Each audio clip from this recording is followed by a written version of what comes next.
Tendon injuries 11 साल से मैं लोगों को प्रोफेशनली कोच कर रहा हूँ। ये एक्सपीरियंस के साथ मैं आप लोगों को एक सिंपल तरीके में समझाना चाहता हूँ, जो शायद ही कोई इतना सिंपली आपको समझाएगा। एंड इस तरीके से आपको एक्ट करना है ताकि आप अपना केयर लो। अगर आप कोई किसी भी तरीके का स्पोर्ट खेल रहे हो, स्पेशली कॉम्बैट स्पोर्ट्स, तो आर्म रेसलिंग का अगर बात करें तो mostly golfer's elbow, tennis elbow, wrist injuries आ जाता है, जहाँ पे ये साइड में सेंटर में या फिर ये साइड में आपको पेन आता है। जो भी टेंडन रिलेटेड इंजरीज होता है वो आपके जॉइंट्स में, जॉइंट्स के आसपास ही फील होगा। इसके ऊपर मैंने लॉन्ग फॉर्म वीडियो यूट्यूब पे बनाया है, तो आप जाओ मेरा यूट्यूब चैनल चेक कर लो, आपको भी फायदा होगा, आपको कुछ ना कुछ अच्छा खासा आइडिया आएगा। तो इन शॉर्ट मैं आप लोग को वापस से समझाना चाहूँगा कि ये टेंडन इंजरी को आप समझोगे एंड उससे कैसे डील करना। देखो सिंपली अगर मैं बोलूँ 3 स्टेज होते हैं। फर्स्ट स्टेज जब आता है, इंजरी बहुत माइल्ड होता है, उस केस में आप हर वो चीज़ कर सकते हो जो आप कर रहे हो। सेकंड स्टेज जो होता है वहां पे इंजरी थोड़ा सा सीवियर होता है, आपका बॉडी जैसे ही गर्म हो जाता है आप वो हर चीज कर सकते हो जो आपको करना होता है, लेकिन कहीं ना कहीं थोड़ा सा आपको मैक्सिमम स्ट्रेंथ लगाने में नहीं होगा, थोड़ा सा एक कमती लगेगा, लाइक आप 90-95% ही स्ट्रेंथ लगा पाते हो। लेकिन जब सीवियर स्टेज आता है, आप कितना भी वार्म अप कर लो, कुछ भी कर लो, आप स्ट्रेंथ लगा ही नहीं पाओगे।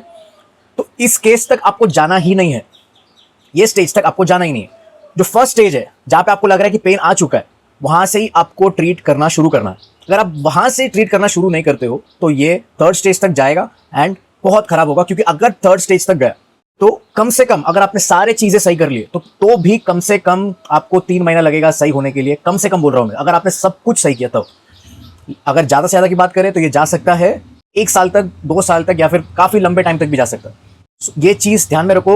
मैं इसलिए वीडियो बना रहा हूं क्योंकि जब भी इंजरी आपके जॉइंट्स के आसपास स्टार्टिंग स्टेज होता है तो आपके चीजों को बैलेंस करना शुरू करो। बैलेंस का मतलब ओवर प्रैक्टिस मत करो, आपका प्रैक्टिस को थोड़ा सा कम करो, आपके वर्कआउट्स को समझो कहां पे ट्रिगर हो रहा है हल्का सा, कहां पे ट्रिगर नहीं हो रहा है। जहां भी ट्रिगर हो रहा है उस वर्कआउट्स को आपका वेट जो है वो कम कर लो, आप चालू रखो, लेकिन उस वेट को कम करो जहां पे भी वो वेट तक जहां पे आपको ट्रिगर नहीं फील हो रहा। सो होप्स आपको ये वीडियो हेल्प किया होगा। ये उन लोगों के लिए, चाहे वो बिगिनर हो चाहे एडवांस हो, मुझे मालूम है आज तक एक्सपीरियंस लोग भी ये मिस्टेक करते ही है।